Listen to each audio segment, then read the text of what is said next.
There are two types of custody in Nebraska.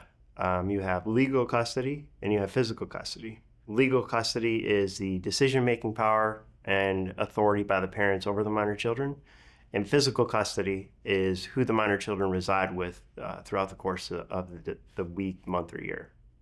When the court has to make a determination, or when the parties or the attorneys are trying to make a determination on custody for the minor children, the overarching and paramount thought is to ensure that you're looking after the best interests of the minor children. So where they're going to be the most comfortable, who's going to provide the best care, and ensuring that the minor children are basically least affected parties by the fact that their parents are dissolving their marriage.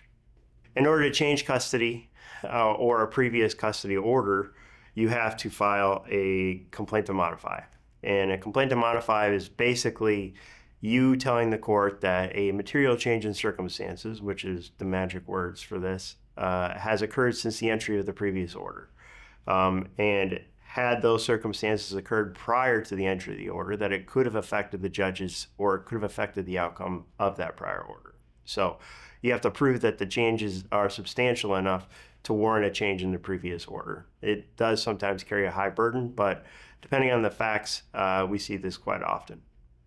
So if you're married and you're looking to get divorced and looking to move with your child out of state, or if you are simply living in a post-divorce world or post-custody world and you're still looking to remove your child from the state, it can be a difficult process. However, we've been successful many times throughout this.